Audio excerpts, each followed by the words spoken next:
नमस्कार, मी उमेश घोंगडे. बखर लाईव्हमध्ये आपल्या सर्वांचं पुन्हा एकदा स्वागत. विधानसभेच्या आखाड्यात आपण आज गंगापूर विधानसभा मतदारसंघासंदर्भात बोलणार आहोत. अगदी औरंगाबादच्या वेशीवरचा हा मतदारसंघ आहे. गंगापूर आणि खुलताबाद या दोन तालुक्यांचा मिळून हा बनलेला विधानसभेचा मतदारसंघ आहे. प्रशांत बंबे हे 3 टर्म या मतदारसंघाचे आमदार आहेत आणि या मतदारसंघात अगदी अचानक घडलेली गोष्ट अशी आहे की सतीश चव्हाण जे औरंगाबाद पदवीधर मतदारसंघाचे अजित पवारांच्या गटातनं विधान परिषदेवरती निवडून गेलेले आहेत. त्यांना या मतदारसंघातनं विधानसभेसाठी उमेदवारी हवी होती. अजित पवारांच्या राष्ट्रवादी काँग्रेसकडनं ते शक्य झालं नाही, म्हणून त्यांनी अचानकपणे शरद पवारांच्या राष्ट्रवादी काँग्रेसमध्ये प्रवेश केला आणि त्यांची उमेदवारी पण जाहीर झाली. या मतदारसंघामध्ये आता जी खरी लढत आहे ती प्रशांत बंब विरुद्ध सतीश चव्हाण. सतीश चव्हाण यांचं या मतदारसंघात सुरुवातीपासून या सगळ्या भागामध्ये जरी ते विधानसभेला म्हणजे विधान परिषद पदवीधर मतदारसंघातून निवडून आले असले तरी विधानसभेतनं निवडून जाण्याचे प्रयत्न सुरुवातीपासून त्यांचे राहिलेत. प्रशांत बंब हे एक वेगळं व्यक्तिमत्व आहे. या मतदारसंघात सलग 3 वेळा निवडून येण्याचा विक्रम त्यांनी केला आहे. मात्र यावेळचं थोडंसं आव्हान मोठं आहे. हा मतदारसंघ 2 उमेदवारांची एकूण ताकद आणि एकूण तिथलं आत्ताचं विद्यमान परिस्थितीतलं राजकारण आपण अविनाशजींकडनं समजावून घेऊया. अविनाशजी, नेमकं काय तिथलं वातावरण, काय एकूण परिस्थिती काय तिथं? त्या अगोदर मला एक सांगायला म्हणजे आपण आत्तापर्यंत खूप मतदारसंघाची चर्चा करतोय. सगळ्या म्हणजे महाराष्ट्रात आता सध्या काय राजकारण चाललं आहे ते सगळं पाहतोय. परंतु आणि आपण अनेकदा असं चर्चा करतो, म्हणजे आपण बोलायला बोलतो की भारतीय लोकशाहीची सौंदर्य वगैरे अशा गोष्टी. परंतु त्यामध्ये आपण पाहिलं की परवा दिवशी पण आपण चर्चा केली की कशा पद्धतीने घराणेशाहीचीच सगळीकडे, म्हणजे आपणच म्हणतो की नाही यांचे वडील आमदार होते, यांचे आजोबा आमदार होते, यांचे चुलते आमदार होते. प्रशांत बंब यांच्याबाबत सांगायचं तर घराण्याची कुठलीही पार्श्वभूमी नाही, जातीचा कुठलाही आधार नाही, अशा पद्धतीचा एक माणूस. आणि विशेष म्हणजे ते स्वतः MBA आहेत. MBA झाल्यानंतर ते लासूर स्टेशन नावाचं त्यांचं गाव.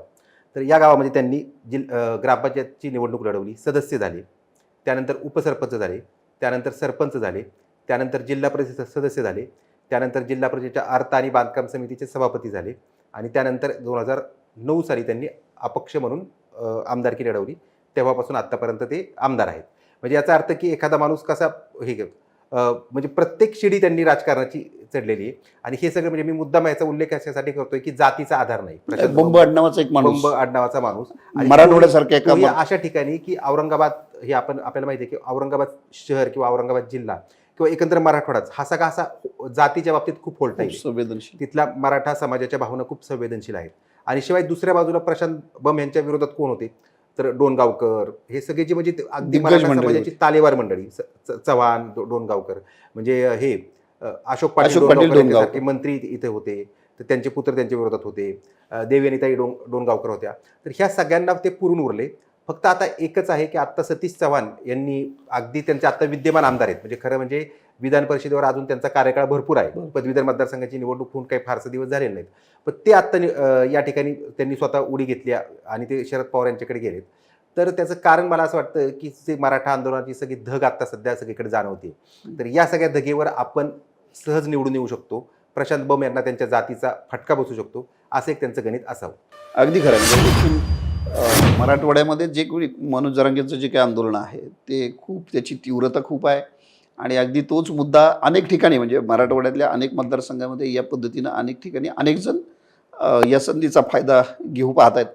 मगाशी म्हटलं तसं की त्यांचं आडनाव बंब आहे आणि त्या आडनावाचा कदाचित या निवडणुकीत त्या दृष्टिकोनातून बघितलं जाईल आणि त्याचा फटका त्यांना बसू शकतो. हे गणित समोर ठेवूनच सतीश चव्हाणांनी एक आमदारकी असताना आता पुन्हा थेट लोकांमधून निवडून जायचा निर्णय घेतला आहे. पण मुळामध्ये तिथलं जे एकूण म्हणजे त्या मतदारसंघातलं खुलताबाद आणि गंगापूर या 2 मतदारसंघातलं तिथलं एकूण जातीय गणित, आता आपण तोच विषय बोललो म्हणून मी तुम्हाला विचारतोय, एकूण जातीय गणित कसं आहे? सतीश चव्हाणांची बाजू कशी आहे, किती भक्कम आहे आणि प्रशांत बंब यांची बाजू काय आहे? कारण त्यांच्या समाजाचे लोक खरंच त्या मतदारसंघात किती आहेत?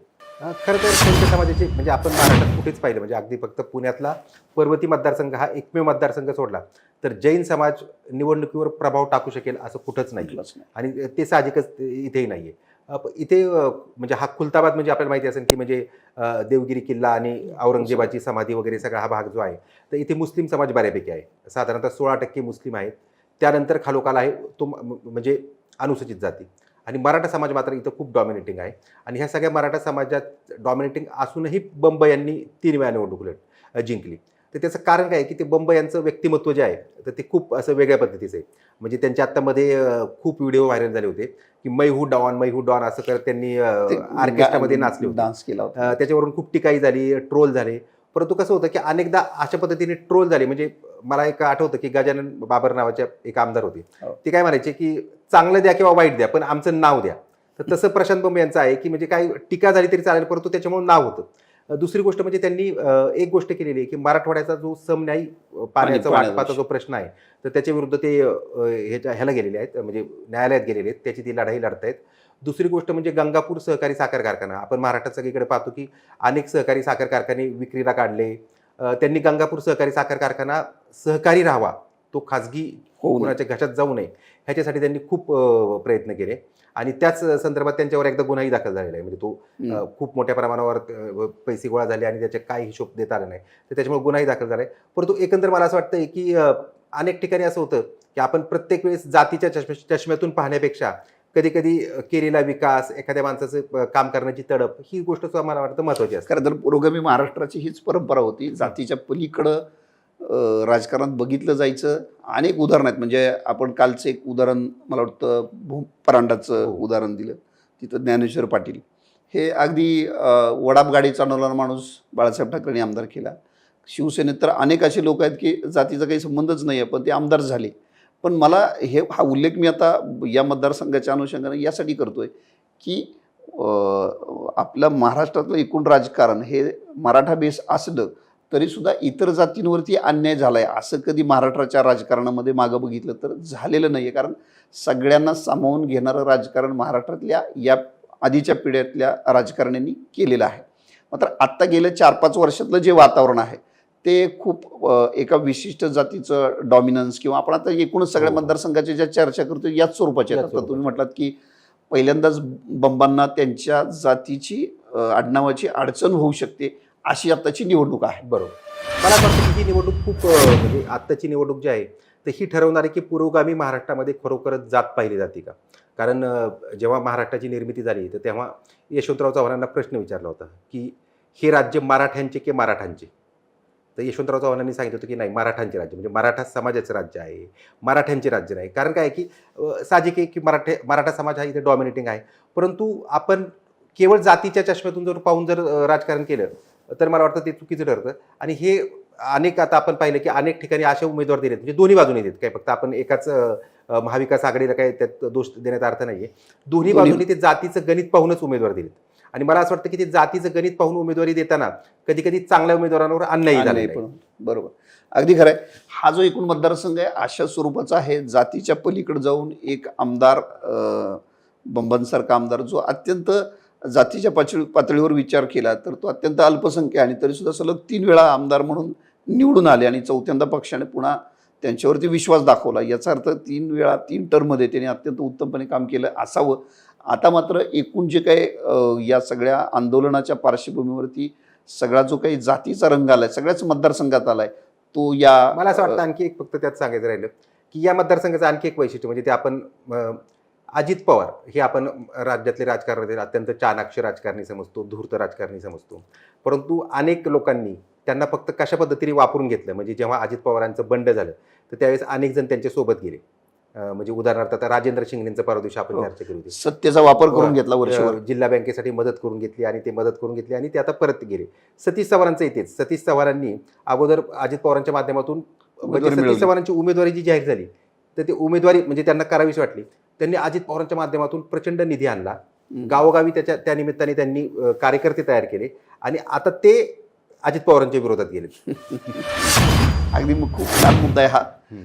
अजित पवारांची अशी गेल्या वर्षभरातली अशी अनेक उदाहरण सांगता येतील की ज्यांनी अजित पवारांकडनंच निधी आणला, त्या माध्यमातून मतदारसंघात कामं केली, कार्यकर्ते तयार केले आणि पुन्हा अजित पवारांनाच दगा देऊन त्यांच्या विरोधात उभे राहिले. अशी या मतदारसंघापुरतंच नाही तर अनेक मतदारसंघ आपल्याला सांगता येईल, ज्याच्यावर आपण पूर्वी चर्चा पण केलेली आहे.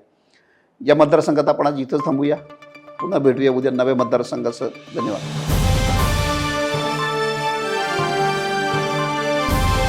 समाजकारण, प्रशासन आणि राजकारणातल्या अचूक विश्लेषणासाठी बखर लाईव्हच्या सोशल मीडिया प्लॅटफॉर्म्सना लाईक, फॉलो आणि सबस्क्राईब करा.